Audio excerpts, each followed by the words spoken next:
de the Perú. Amazonian Peruvian in Peru. Lo que han podido ver en el video, esa What es you mi just comunidad. see is my Tiene community. 370 familias. It has Es una comunidad 370 que families. mantiene su cultura. It's a community that keeps her culture. La última parte de la The presentación last que han part podido ver, ese es of mi the idioma, video is shipibo. my language. Si yo les hablo en mi idioma, ustedes If no me van a you comprender speak o entender. If I Pero speak sin in my embargo, language, me you wouldn't gustaría understand. en But este however, escenario I will love in this poder scenario compartir to la share pregunta the que ustedes question hacen. that you just asked. Entiendo que la I cooperación understand that the internacional international cooperation siempre están always orientando sus recursos, sus visiones always hacia los pueblos indígenas del mundo. oriented the resources to the indigenous people in the world. La pregunta que The ustedes question you formulan ask is en esta tarde es importante it's cómo important acceder about how the indigenous un financiamiento people can access directo a directly a los pueblos funding indígenas. to the indigenous people. CONAP, CONAP, durante los 36 In años de these vida 36 institucional, years of life, que es la Confederación de Nacionalidades CONAP is the Amazónicas del Perú, Confederation of lo cual Amazonian como Nationalities of presidente Peru, and I de am esta as a organización president indígena, of this indigenous organization. tenemos ya una We experiencia already have important importante y experience exitosa and successful de recibir experience fondos de to cooperación receive directly internacional funding from the para international poder cooperation afrontar esta situación de la face crisis this climática climate change que afecta al mundo, that que affects the afecta a los world pueblos and indígenas. affects the indigenous peoples.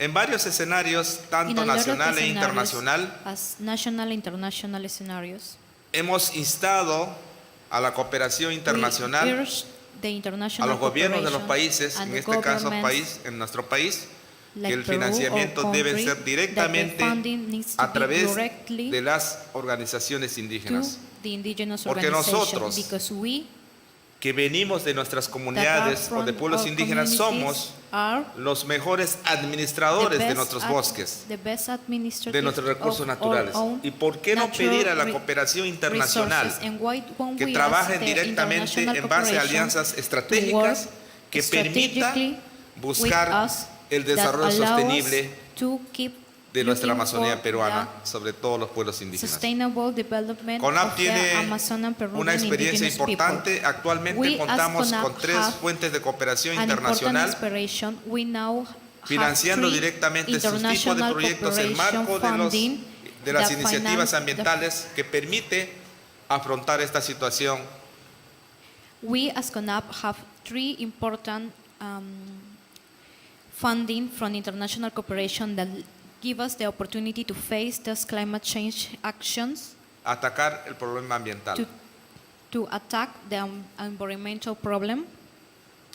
Hay diferentes maneras de desarrollar nuestra Amazonía. There is a lot of way to develop our Amazonian. Por ejemplo, For el tema de example, ecoturismo puede ser The una gran ecotourism alternativa is a really great alternative sin depredar al medio ambiente, without having to sin deforest. depredar nuestros bosques, We to have to deforest our forest sin alterar nuestra cultura, without alterate our culture, sin afectar la vivencia de los Without pueblos affect indígenas que viven or good allí en su living territorio. of the indigenous people that live in the territory. Nosotros a nivel del Perú We as Peru estamos trabajando are now con el working gobierno peruano with the Peruvian government a través del Ministerio del Ambiente through del the Perú. Environmental Ministry of Peru. Estamos trabajando, por ejemplo, We are el tema de working RENAMI, The RENAMI subject, Registro Nacional de Mitigación. the National Mitigation Register. Es un proyecto muy It is importante a very donde important project participamos los pueblos That indígenas we as indigenous para people construir participate to develop una herramienta que and va a construct garantizar los a tool derechos that is colectivos going de los to pueblos indígenas. guarantee the collective en rights materia of ambiental. indigenous people in environmental subjects. Y creo que es importante And I think it is important que articulemos to acciones articulate conjuntas los collective pueblos actions indígenas the indigenous people a través de nuestras through organizaciones our representativas, to our representative organizations, el gobierno nacional, the national government, la cooperación internacional, The podamos international- trabajar de manera conjunta. and the international cooperation can work as a collective. CONAP abre las CONAP puertas de la Amazonía. opens the door of the Amazon. Trabajemos, articulemos. Work together, articulate together. necesitamos apoyo de We need ustedes, support from you porque nosotros podemos contribuir una because we parte can contribute de mitigar la crisis to climática mitigate the climate change, en el mundo, in sobre the todo world, en nuestra Amazonía del especially Perú. in our Amazonian. Espero que en este evento I hope that in this En la side event, in COP28, the COP28, nos escuchen You can las hear diferentes us. fuentes de cooperación. the different international cooperation funding can hear us. Sobre todo a ITTO, en el anterior, Especially in en la ITTO, anterior COP nos in the last encontramos COP con we meet. acá hay un señor, por acá está, We met nos with encontramos someone, y ahora nos haya and now invitado, ¿no? you Nos are haya invited invitado a us este evento to be here in para this formar side event, parte de panel, ¿no? to be- Como expositores to be de here este as one evento internacional acá en el COP28 in this international side event Dubái. here in COP28 Dubai. Entonces, para terminar, yo So to quisiera finish, pedir I nuevamente will very much ask a la cooperación again to the internacional, international cooperation, a ITTO sobre todo, to ITTO que and los to everyone, financiamientos deben ser directamente a to pueblos that indígenas. the funding needs to be directly to the Hay indigenous suficiente people. capacidad en CONAP, CONAP has Primero, a lot of hay capacidad capacity. política. We have political decir, capacity. CONAP como CONAP, organización as an hace incidencia organization, política a nivel gubernamental, Works a nivel de with the cooperación government, internacional with the government, national and international, y que todos estos recursos pues puedan llegar and directamente a los that pueblos all these indígenas. resources can get Hay directly capacidad técnica, to the indigenous me people. acompaña There algunos is técnicos technical que a Alex, a capacity. Rocío, I am a here ella misma, with Karen, some que somos un equipo y part of the además por falta de technical team. recursos We are económicos a group. no hemos podido venir. No se trata de cantidad, sino de calidad. There is not a lot of us. It is not about quantity, but about quality. Y que hay una capacidad técnica, And there is a capacidad technical administrativa, capacity, administrative, capacidad contable accountant, para el buen uso de los to the good recursos use que of nos the puedan resources asignar that the cooperation, a través de los international diferentes cooperation can proyectos, assign to us la through the cooperación different internacional. projects that we've Mi been compromiso también con developing all these ustedes, years. My estoy compromise seguro que with you, ustedes están pensando en la Amazonía I del know Perú, you are thinking están about the pensando en los Peruvian bosques, Amazon, you are thinking están about the pensando en la forest, cultura de los you are pueblos thinking indígenas, about the nos va indigenous a people permitir culture, todos and I know this ir formando will allow conciencia us y cómo poder atacar to be la conscious crisis on how to climática face the en nuestros climate change territorios, in our que territories, somos los pueblos indígenas. in the indigenous people territory. Como le comenté, As I said muchas before, gracias. thank you so much. Yo soy un indio shipibo I am a Chipibio de la indigenous Amazonía del Perú, man con mucho orgullo. from the Hablo Peruvian Amazon. perfectamente mi idioma, I speak my shipibo, language y me Shipibo, siento muy orgulloso and I am porque very nosotros proud somos hombres del because we bosque, are forest people. hombres del río. We are river people. Vivimos con la naturaleza, We que live es la with the madre nature, tierra, a quien or debemos mother cuidar nature, bastante. that we need Y to be- ustedes son need to take care nuestros of. aliados estratégicos And you all potencial are para our este desarrollo sostenible que strategic por historia allies los pueblos to indígenas develop necesitamos and to construir take care, y atender y sobre todo and we need to dar construct una respuesta and attend, frente a la crisis and of climática course que a give todos an los answer humanos nos to the toca. climate change. Quiero expresar That is y agradecer our en mi idioma shipibo, responsibility, and I se want to dice, thank and "Icha express in my Vilsiraca". language. Muchas gracias. Thank you so much.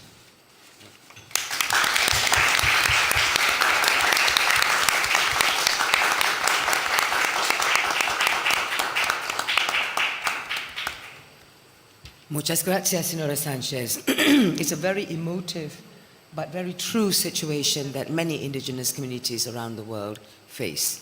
Now, Peru is a member country of the ITTO, and we have been successful in securing funding to implement several projects in Peru, which were important national priorities.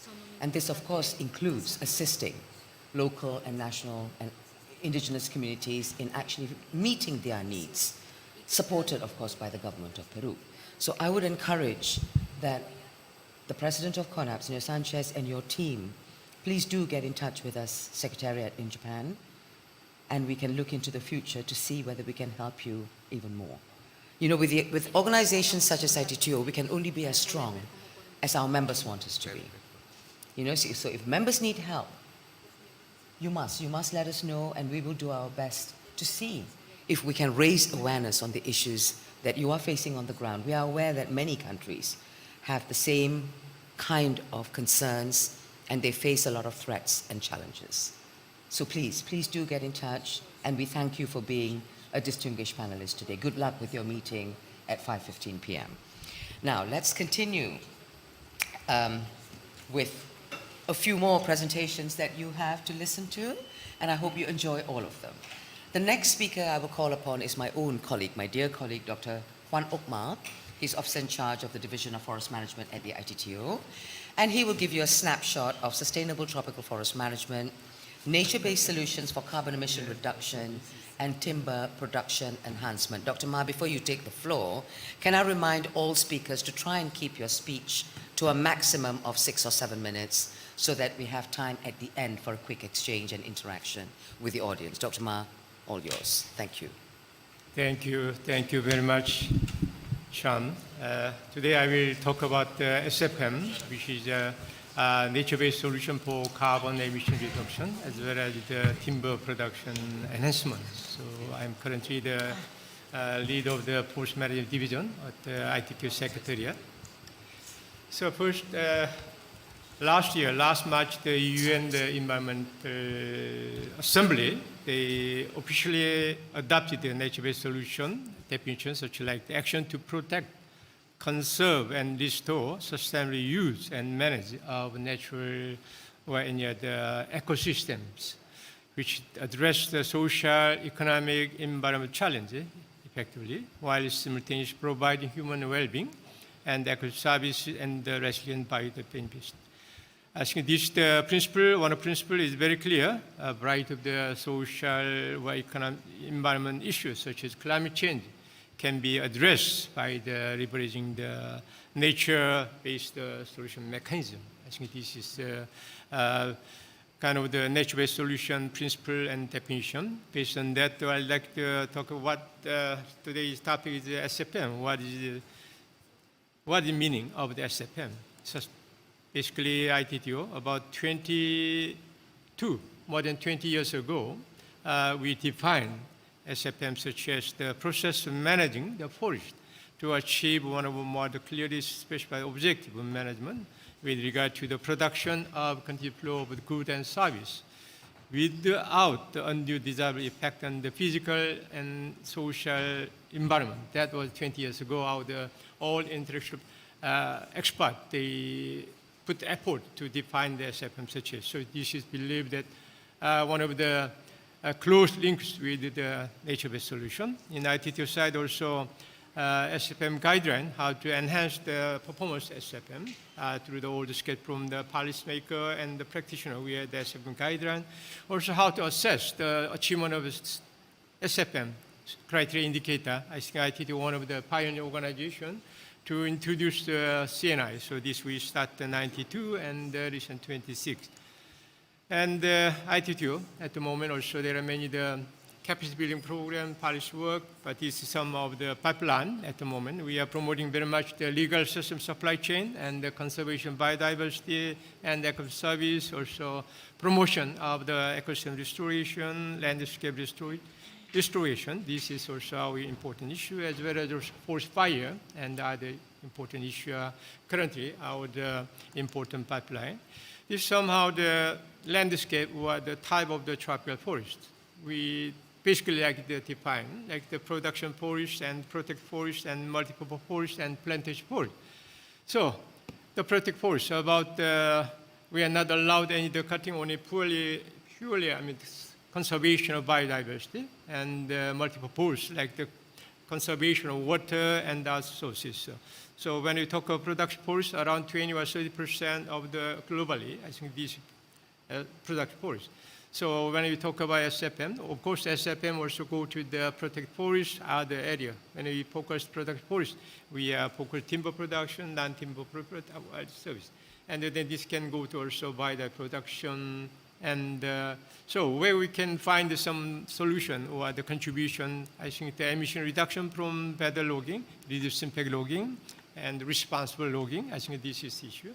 Also bioenergy or the substitute, I think this is one of the area for SFM contribute significantly to the climate change.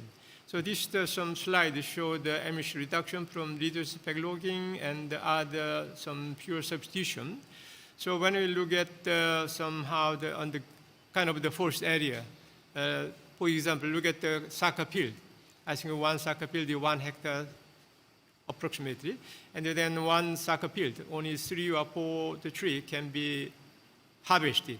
So harvesting came from the annual COOP, operational COOP, and detailed mapping and the mapping. And this mapping only allow harvesting only the eligible trees. So this is avoid any the kind of the mother tree or any the slope and the river and pond. I think this is somehow the practice made by it. So this area, as I mentioned, like the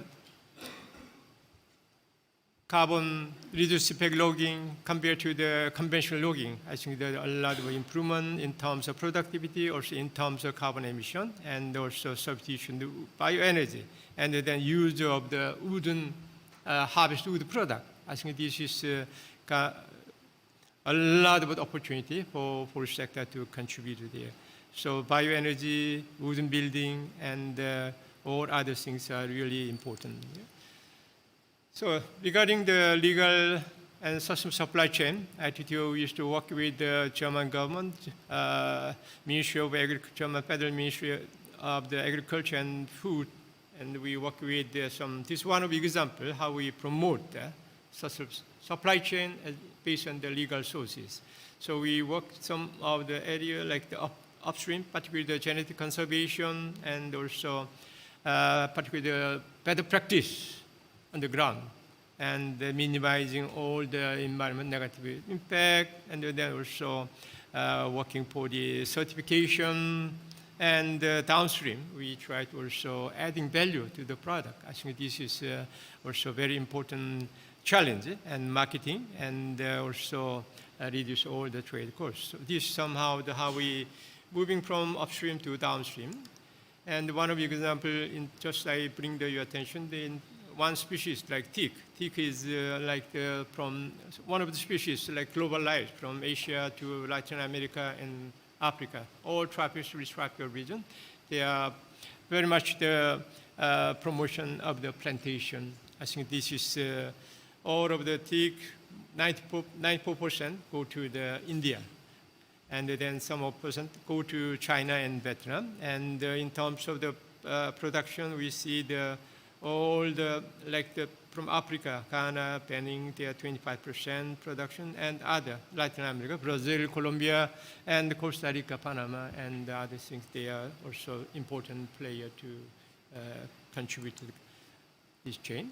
And under this our project, we also try to increase the supply chain from the conservation of the good seed chart. I think that, and then we move to the smallholder silviculture plantation and smallholder plantation, some certification, and then we promote more the smallholder teak enterprises. So this is kind of small step by step, but all the stakeholders are very important to work together. In addition to supply chain, also we are very much also adding the value. What would be value chain in the all segment? So smallholder, and then middleman, and the sawmill, and the retail or consumer. I think we understand certain dependent country also important things. All the segment, I think that this is like middleman, or sometimes they are playing the important role, but the important things how to also increase the benefit to the smallholder plantation. I think that is definitely all the concern and the effort to promote. And harvest wood product. Previous also other session we had to talk about sustainable wood use and harvest wood product. We expert indicate 1 cubic meter of the wood can store about 0.8 to 1 ton of carbon dioxide. So when we look at the wooden task or wooden house, that huge also storage of the carbon, I think that is the absolutely we are promoting the wooden city or wooden construction. And in this case also I showed with some of the value added by the design, some of the young designer, they can also add value, so the price somehow, the station can come up very quickly. So this is my last slide, and the sustainable forest for sustainable future. So how can we address all the global and national challenges?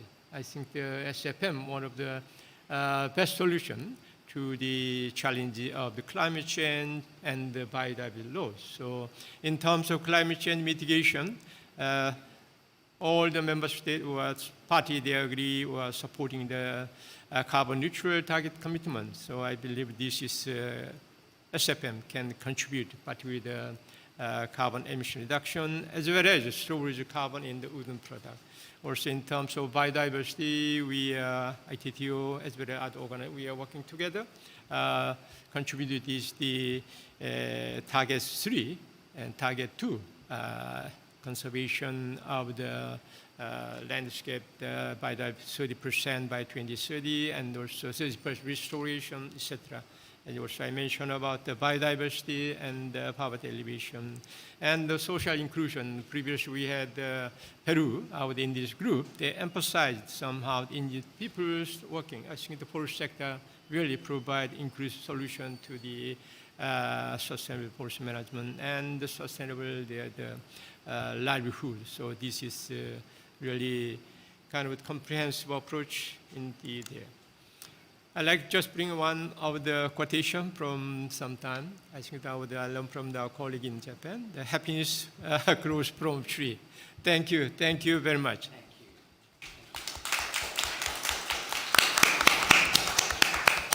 Thank you very much, Dr. Ma, for a very comprehensive presentation on what SFM really is for some of you who may not know what it entails. And so you've seen that it has methods and systems that need to be implemented. Once these methods and systems are in place, it's a natural cycle. It's a natural cycle that is governed by the timelines for the maturity of the trees, and the levels of harvesting are very strictly regulated in order for that forest area to be classified as sustainably managed. And of course, Dr. Ma has been very kind by just saying that 23% of GHG emissions are due to agriculture, forestry, and other land uses. He didn't mention who's responsible for the remaining 77%. I think most of us in the room know. So we are quite a small percentage in comparison, but there is so much more that forestry can be acknowledged and recognized for in terms of not just socio-economic and environmental protection, but there is also the sequestration and storage rates that is provided by forests. So there will be other presentations that you will listen to which may have these figures for your own edification. And now, without further ado, may I call upon Mr. Yasumasa Hirata from the Forestry and Forest Products Research Institute, FFPRI, located in Japan. He will talk to you on the synergy of adaptation and mitigation of forests against climate change through sustainable forest management. Hirata-san, okay, thank you very much, Dr. Saku. Ladies and gentlemen, thank you very much for joining this side event organized by ITTO and also our FFPRI. Presentation, please.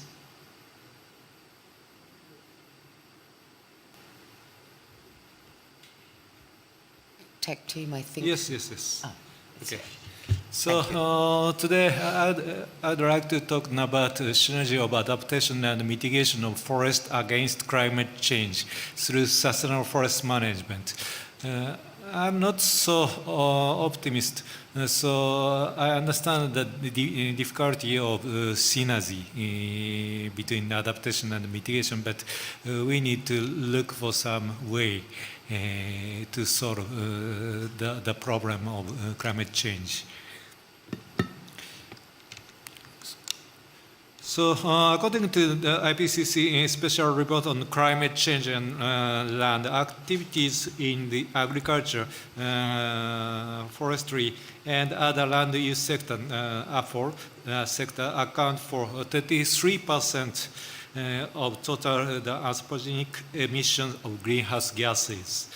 The IPCC identified lead plus the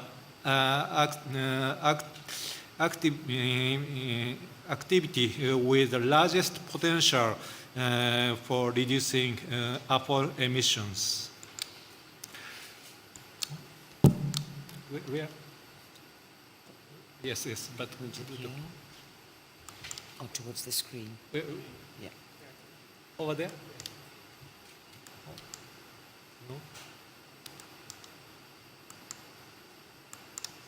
Ma? Which way? Yeah, maybe Ma. If you see next Oh, slide, okay, we'll okay. change it for you. Okay, so next slide, please.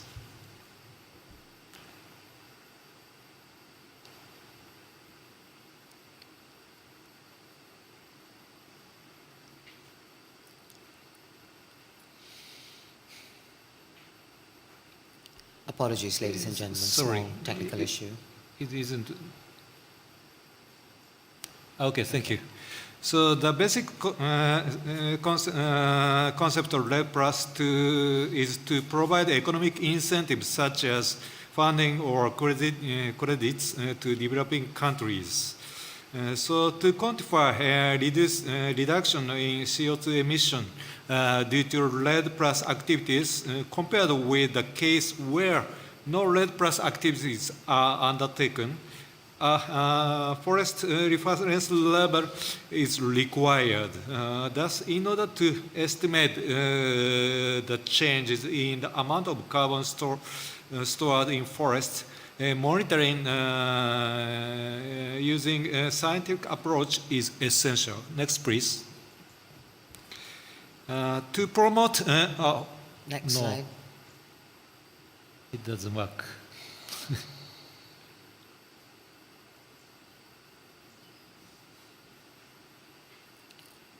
Sorry, Yeah. I want to move to next slide, Next but slide, yeah. the controller cannot. It's not doing it. Okay, thank you. To promote project level activities, Japan has established and operating a joint credit mechanism, namely JCM. The main concept of the JCM is to contribute to the sustainable development of developing countries and other countries by promoting the diffusion of advanced decarbonization technologies, product systems, services, and infrastructure, and the implementation of mitigation actions. Next, please. No. Not. Once more.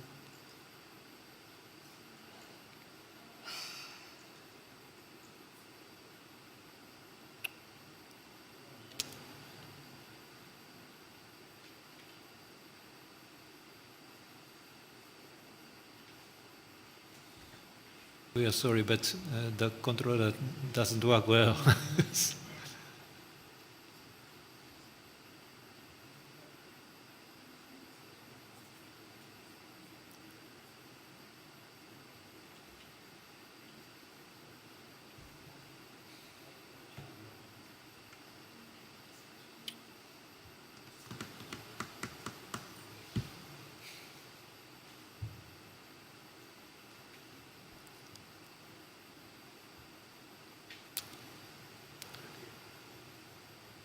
So how we should do?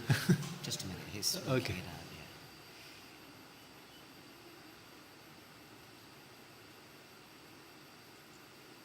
out, yeah. Yes. Yes, this one. Okay.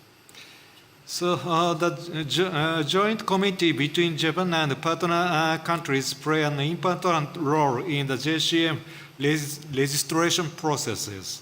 The joint committee decided through dialogue on the formulation of rules and guidelines, approval of methodologies, and registration of projects, notification of credit, and designation of third-party entity to perform validation and verification. Next, please.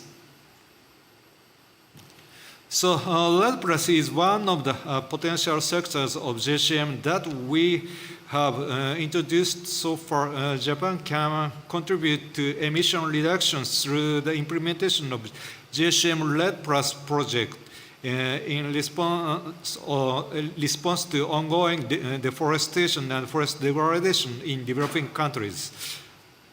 Next, please. Yes.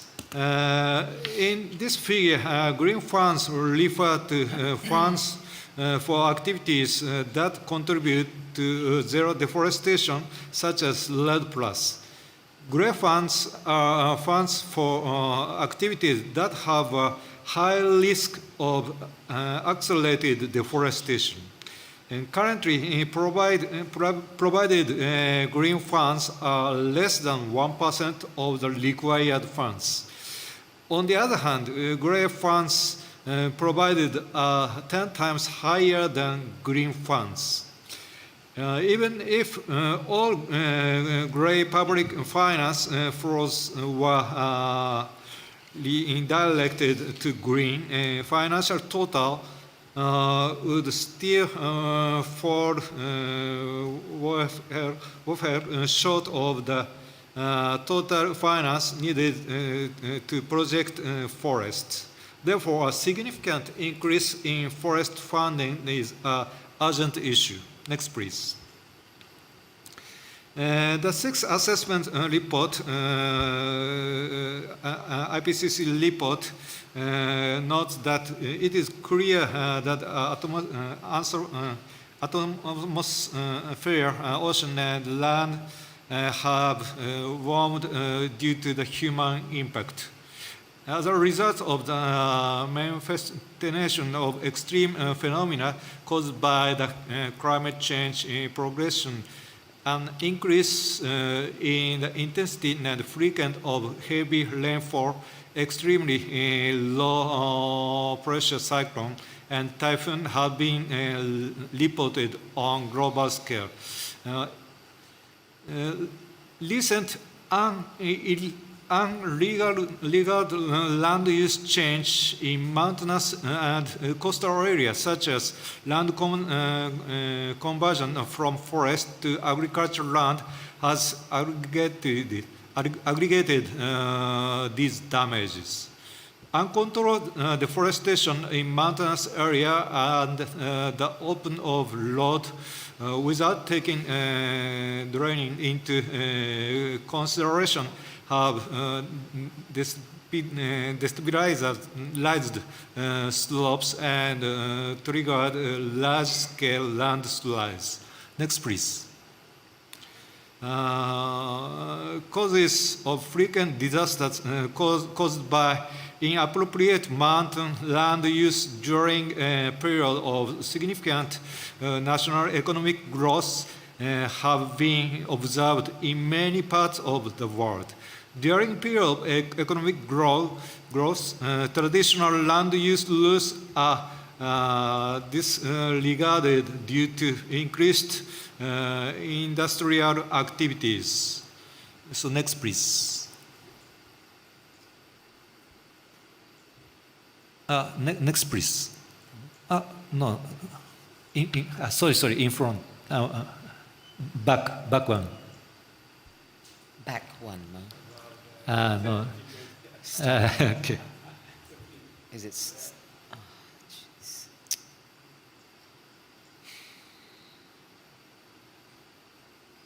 Sorry, it's important slide, so I'll show it and then I finished my talk.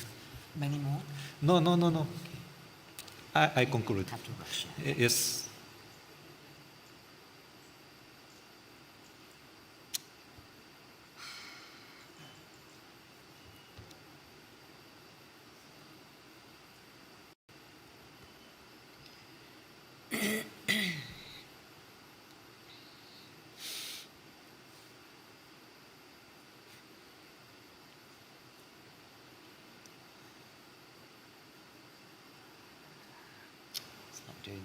Okay. This is important figure.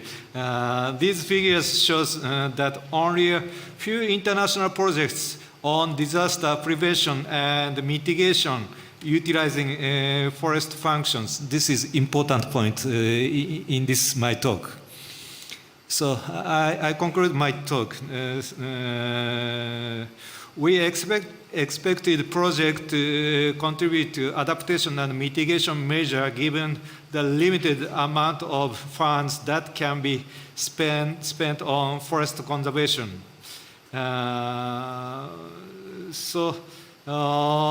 For example, Could you move, or it's impossible? No. One more? Okay, okay. So, in general, adaptation requires forestation and conservation in area with high disaster risk. So, it's quite difficult, the synergy between mitigation measures and adaptation measures. For example, mangrove forest, it's easy to adapt such a project. But in the area of high risk, the private sector don't want to conduct lead plus projects in such an area.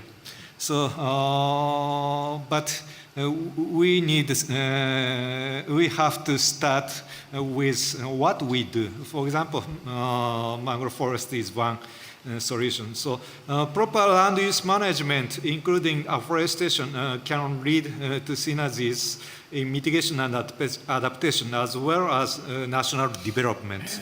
So this, I guess this is all today I want to talk to you. Thank you very much.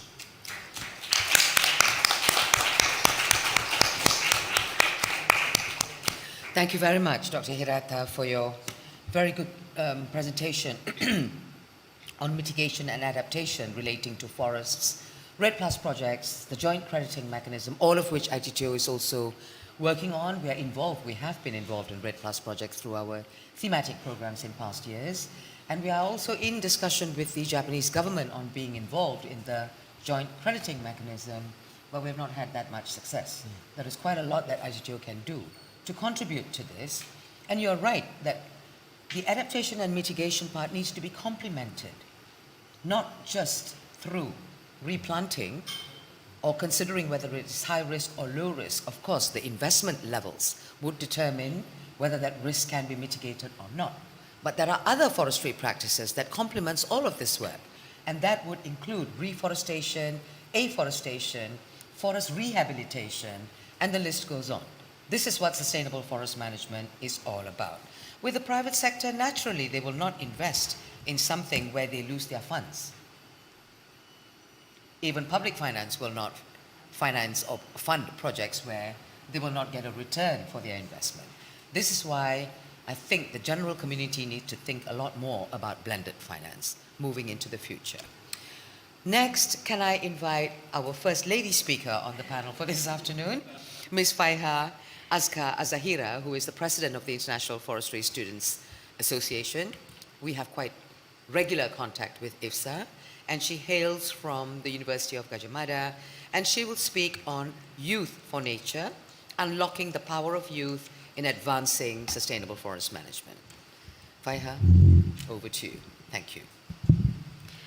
Thank you so much for the opportunity. I would like to emphasize that I am the president of the local committee, so not the IFSA as a whole. We have the president over here. Oh, sorry, but that's what I was given on the sheet. My apologies, sincere apologies. Thank you so much. So today, maybe I would like to share more about the youth perspective.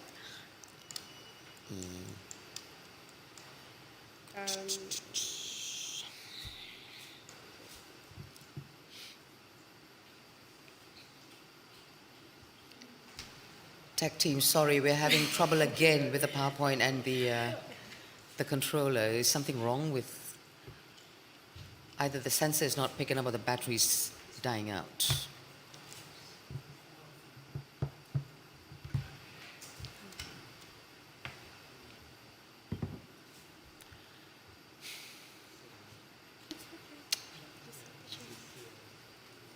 Sorry everyone, it's eating into time and we have one more speaker. Another lady speaker, which we must listen to.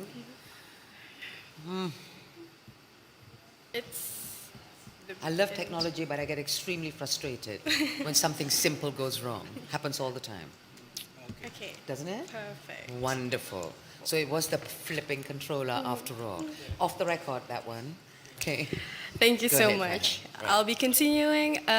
Yes, so today I will be sharing more about the concept for for nature, unlocking our power in advancing sustainable forest management. We're going to see what are the efforts in advancing the practices itself in the field.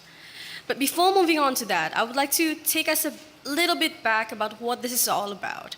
I think the fact that we need to emphasize is that tropical forest does play a critical role in maintaining ecological balance. It supports the biodiversity and also it mitigates the climate change, the crisis that we are currently facing in the status quo. And at the same time, they're under unprecedented pressure for conversion to pastoral and also agricultural land. This is all the while we need to fulfill the needs of goods and services, including timber and also other forest products. This is why it has become very important for us to see the progress and also the process, the long way that we have taken to change and also to have a development regarding the principles for forestry management that shifted from time to time.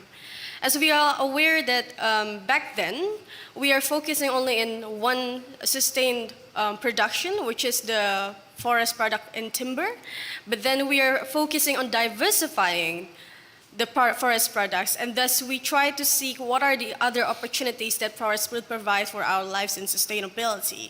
And so we have the sustainable forest management with us, which also fulfill the demands of social and ecological that the sustained yield forestry has yet to achieve. Now, what are the youth roles? The role of youth, ladies and gentlemen, is pivotal because younger generation, we play a crucial role in shaping the future. We are the agents of change. And this youth diversity, especially in our backgrounds, will be opening various opportunities to contribute to forestry and its sustainable management practices. We can contribute in a lot of ways. We can contribute in our community, our organization, our academics, and our careers. And so I'm here to stand as the representative of the International Forestry Students Association because we are giving youth platform. We are the largest international association for forestry students and related peers with a vision of a world that appreciates forest. We're not saying that we are the best in trying to achieve the sustainable forest management, but this is a story of what are our efforts in trying to achieve so and to encourage other youth in doing so. We're practically in the business of networking, educating, and also connecting the youth all across the regions. So what exactly do we do? 3 things that we highlight for our projects. First, we do advocacy and also education awareness. Second, innovation and technology. And last but not least, global collaboration. Let's start with the first one, which is advocacy and education awareness. IFSA has various ways and mechanisms in encouraging and supporting its youth to be actively participated in policy making and changes the necessary policies to protect the forest and also maintain the sustainability of our lives and well-being. For example, we give youth opportunities to enter conferences or international events, including this COP UNFF 28, and we usually do it annually. Like for example, here we have one of our delegates speaking in the United Nations Forum on Forest Countryland Initiative in 2023, among others, and many more. And other than that, we are trying our best as well to provide education to youth across the globe, not only for forestry students, but also related peers and also anyone basically who are interested in learning more about forests and our sustainability through our projects, whether it's global or local based. Because yes, we are stand as an international organization, but we are also operating locally, ladies and gentlemen. So we have local committees that also does their own projects and make local impacts within themselves. Other than that, we also do innovation and technology through researches, because our students is also consists of like master and also a doctoral degree. So we include a lot of parties and stakeholders to try to form together solutions in an innovative way. And last but not least, we are trying to achieve global collaboration. IFSA has many partners. Thanks to all of our members, we have created long-lasting and also fruitful networks that has given us a lot of opportunities and other students as well. And one of the example today, we successfully managed to create an agreement as well with the Australian Forest Product Association, and we wish to also improve this in the future. Now, what else that we can do as young professionals?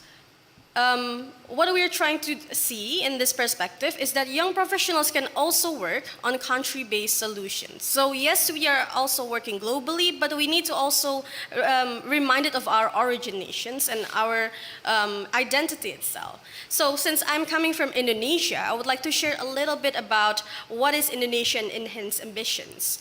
So responding to the Paris Agreement mandate, Indonesia submitted its enhanced or updated nationally determined contributions to the UNFCCC Secretariat on September 2022.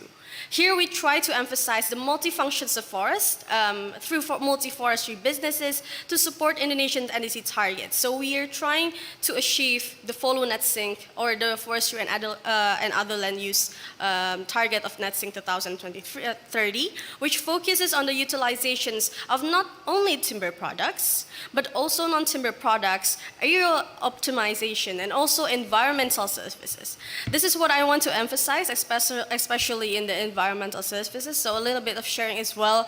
I also work in one of Indonesian restoration company where we try to balance between restoring the forest while also maintaining the social impacts and also biodiversity. I think these kind of initiatives are the one who continuously and also slowly but surely impacted and also benefited the whole system and also to the whole target itself through sustainable forest practices within the field. Now, what are the necessary actions to support forest and carbon and biodiversity projects then? In the youth perspective, there are actually many things that we can imagine to contribute. But the main thing I think that we need to underline is how do we build awareness to the public and including youth within ourselves. What are the several points that I would like to highlight? First is the growing potential of green businesses. I think our previous speakers here has already kindly explained about the potential of carbon trading and carbon market and also biodiversity projects that can be potentially really helpful to achieve our target in the future. And I think this is the one that we need to highlight in our future projects. Second of all, the urgency of integrating nature to their operating models. This is very important, especially for businesses and also for investors, for example, like banks and also, for example, corporations, so that they know the urgency of why do they need to apply this mechanism in the very first place. Third is the right practices of sustainable forest management. This can be done through various ways, reduced impact logging, intensive silviculture, and other practices that we can share through our peers. And last but not least, necessary incentives to accelerate multi-forestry businesses. I think we can try to collaborate here a lot of aspects, like for example, whether it's about tax, whether it's about any incentive that we can think of, but it needs to be considered if we want this to really move on in the future. And this, in youth perspective, could be done through various means, like the simple means. For example, like campaigns, informative projects, like seminars, workshops, and even like forum on internship opportunities.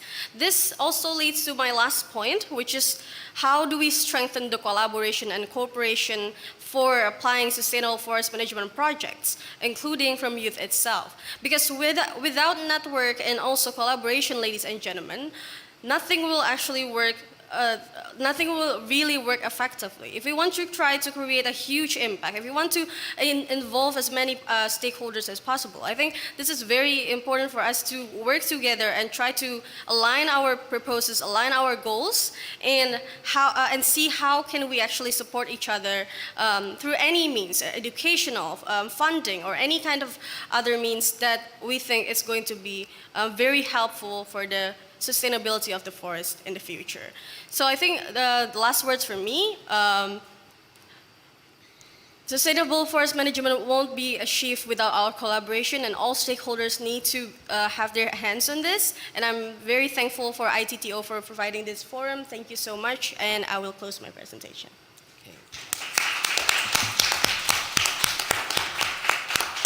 Faiha, the pleasure is all ours to have a young lady like you come and speak quite passionately. Thank you. And very encouraging for the future youth. I mean, ITTO firmly believes that the youth are the custodians of the future. Old hags like me will be gone soon, you know. We don't last that long. I'm speaking only for myself. Okay, so as age goes by, I mean, we have been involved in quite a number of educational activities over the last few years. And we've discovered actually that the youth uptake in forestry and the timber processing industry is pretty low. Nobody wants to work in the dirt, you know, walk in the mud, go and get bitten by leeches and mosquitoes. Everybody wants to sit in a nice air-conditioned office with a nice laptop and, you know, come to international conferences. And it's quite a nice thing to be doing, you know. But please, I appeal to the youth who are in this room, and please spread this word wide and loud amongst your colleagues. We need people to be on the ground. ITTO also firmly believes there are so many policies and practices and manuals and frameworks, systems, you name it, it's there. But we need people on the ground to make it happen. We believe very much in that. And we also believe in the multi-stakeholder process. It needs to be a collaborative effort amongst everyone. We also found out that forestry education, this was through a joint project that we conducted, again with funding from the German government, but in collaboration with our partner organizations from the CPF. So we did this project in tandem with FAO and with AYUFRO. And we found out that the quality of forestry education is also pretty below par. So there's a huge report that's available on the ITTO website. You can also look at it on the FAO website, which will explain the shortcomings that were discovered. And we can't move too much further in taking the outcomes and recommendations of that project forward due to the lack of funding. It's so important for the future. So please read that report, and when you do your advocacy, please push strongly, because we believe it's so necessary. ITTO also has our own fellowship program, which is totally reliant on donor contributions. So we are grateful to the donors who over the years have provided opportunities to more than 1,400 young professionals and mid-career professionals to pursue further education and tertiary education and training. And it's opened up many, many doors for them. And we hope that we are able to continue this moving into the future. Okay, now we need to invite our last speaker, Ms. Sunita Subramanian, who will join us by video, and she will talk to us about advancing forest landscape restoration in the tropics, experiences and lessons for socio-ecological resilience and empowerment of women in ITTO projects. Can we have the video presentation now, please, tech team? Thank you.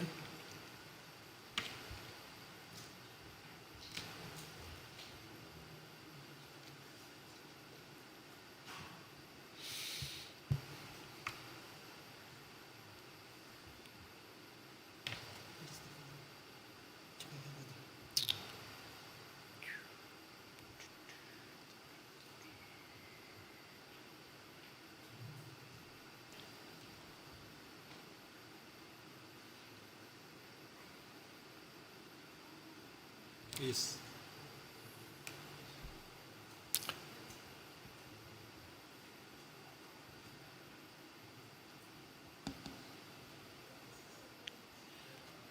Volume, please.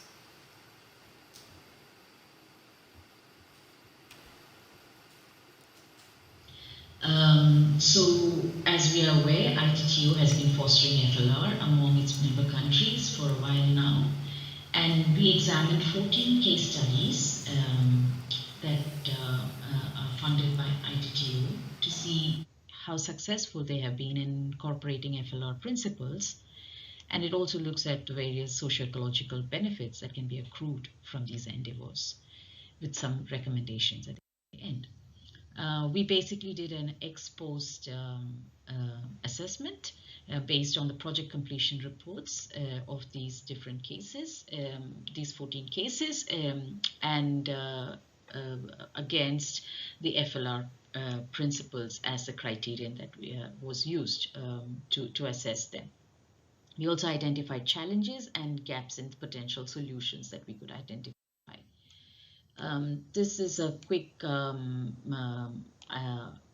slide. I mean, it's very busy, but it's a slide to just show the list of project sites, and that covers all the way from Latin America to Fiji and to the Pacific, I'm sorry, and it looks at different kinds of projects are part of it, including mangrove restoration to conserving native timber species, to also looking at developing software applications in order to monitor and assess forest restoration activities. The emphasis, of course, is on forest landscape restoration and how different stakeholders are involved in the process.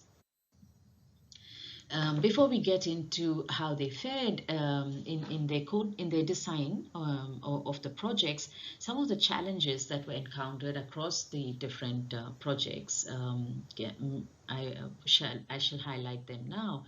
And you can see here the biggest challenge really is the lack of capacity, awareness, and information. And this is, of course, again diverse, because this lack of capacity, awareness, and information extends across the decision chain, from local communities all the way up to policymakers.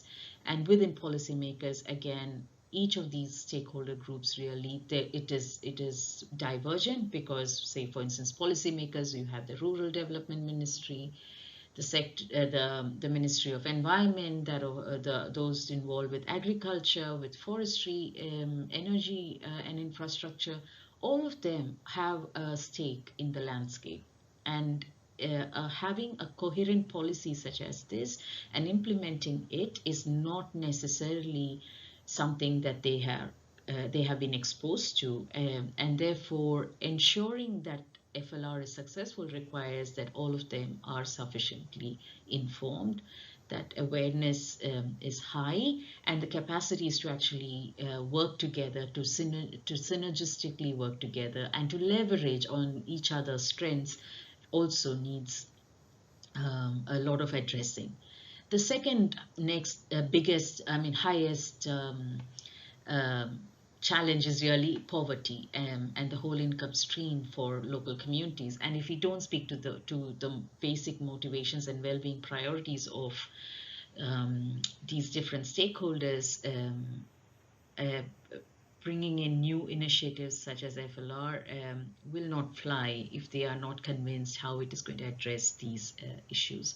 And of course, linked to that are issues of disputes between stakeholders, how to address demographic changes such as outmigration from rural areas and such. Now coming to how FLR principles have been incorporated in the different projects, and we can see that almost all the projects have done their bit to actually try and follow as much as possible the FLR principles. Not completely, but there's a lot. It's an encouraging sign. There's a lot that has been covered.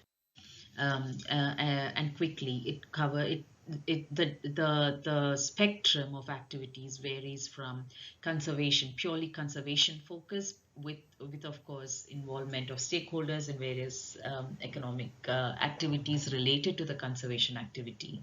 But it's also looking at how to prevent forest fires, how regulating functions such as water, soil, fertility, etc. can be better enhanced, how co-governance regimes can be set up, etc. So this linked to the concept of socio-ecological resilience helps us to also see where where the gaps are and what kinds of interventions are required. So socio-ecological resilience basically acknowledges the interdependencies of people and nature, and it clearly emphasizes that we cannot improve one at the cost of the other in the long term. There will be adverse consequences on doing that. That it recognizes that there are various uses and functions of ecosystems because there are multiple user groups who have multiple priorities on how that landscape has to be used.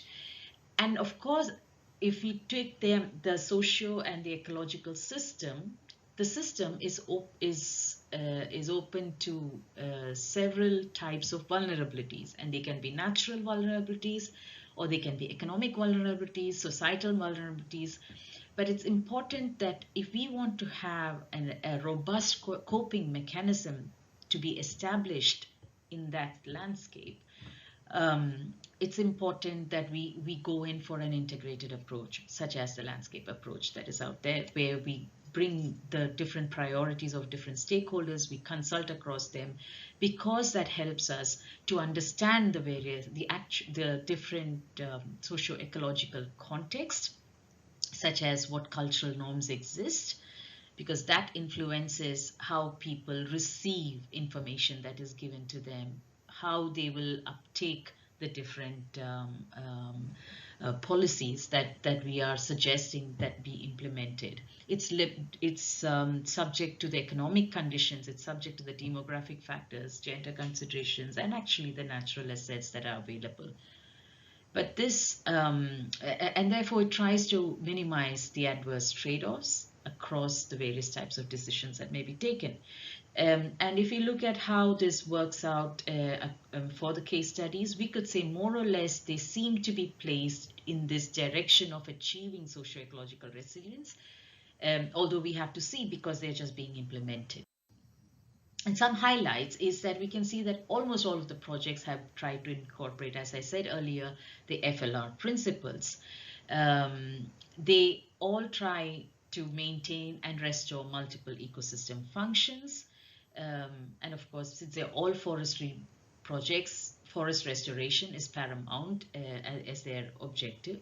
But there are two important points that I'd like to make, is that all the projects have tried to tailor their interventions so that it is acceptable and adoptable to the local context. And they have pursued the principle of adaptive management, which means a clear recognition that contexts can change and preferences might also change. But if we have an adaptive management approach, then it helps us to more vigilantly and in a more agile fashion respond to these changes and make corrections to the course we have chosen as appropriate. And of course, it factors in, all of them factor in community priorities in the project priorities. So crucial elements that we need to, that are required for successful operationalization, again, education and awareness raising, consultations with community, consensus building across, identifying socio-ecological resilience and well-being related issues in a particular context, and putting in place required measures, activities that will enable achieving that well-being priorities. Reward, recognition, and incentive schemes for various actor groups who have been marginalized, especially for long. And underlying all of these is a notion of equity and justice. So some recommendations. The first for research is really to, when doing scouting exercises or actually doing scoping studies, to promote transdisciplinary research and practice, which is a solutions-focused approach, to encourage multi-stakeholder discussions, to embed FLR principles in all forestry-related policies, and to design and implement capacity development programs across the decision chain and embed equity principles. So, in summary, I'd like to close by saying that restoration of forests cannot be successful if various drivers underlying the degradation from socio-economic, political, cultural, natural are not addressed together. It needs to be integrated and holistic. And this will have implications for synergistic planning and for implementation. And it will also enable us to look at more innovative mobilization of resources, whether human resources or financial resources, and these resources in a scale appropriate manner to be accessible to the different actors who require them at their levels of implementation. So I'd like to thank you for your attention with a short advertisement for a session that we're having at the Resilience Hub on socio-ecological resilience and DRR on the 8th of December between 3 and 4 p.m. You're all welcome. Thank you for your attention.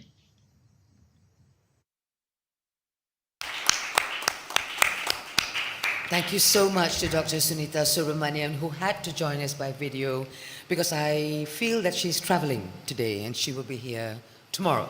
So she couldn't be with us in person, but her presentation is also incredibly enlightening. It highlights a list of challenges, but it also has optimism and pragmatism. You see, the concept of forest landscape restoration is something that is relatively new under international understanding. So many years ago, it was just landscape restoration. Now it's becoming forest landscape restoration. That has also evolved into ecosystem restoration. So it keeps growing before the goals of one is actually achieved. So I think part of that stock-taking process amongst all stakeholders is to decide where to start and what can be achieved before making progressive improvements, moving into the future, covering that evolution of the processes as it goes along. But I thank her very much for what she has said, and ITTO is committed to forest landscape restoration. As you can see, we've already been doing parts of landscape restoration in our multiple projects even before the programmatic line on landscape restoration was actually approved by our council. So we were already doing it, now it's official. Anyway, I would like to open the floor to questions from the audience, and can I just say to all speakers, if you volunteer to answer the question, please keep your intervention extremely short. We have 10 minutes and 42 seconds, it's ticking away. And there was supposed to have been a Peruvian colleague to come up to take the questions. Is he in the room? On behalf of the CONAP president? Mr. Sánchez, are you here? Obviously not. Okay, let's move ahead. Please. You might need a microphone. Do we have? Thank you. Thank you.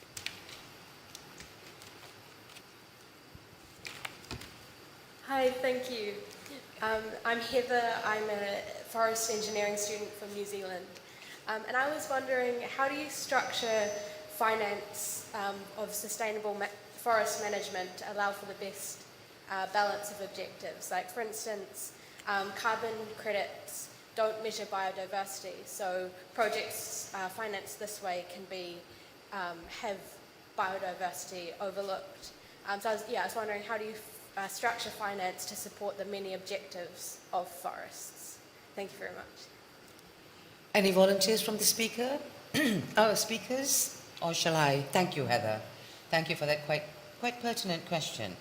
I have an answer, but if any of our speakers wishes to answer that, you're welcome. Anyone? No? Ma, you want to give it a shot? Please, go ahead. Thank you.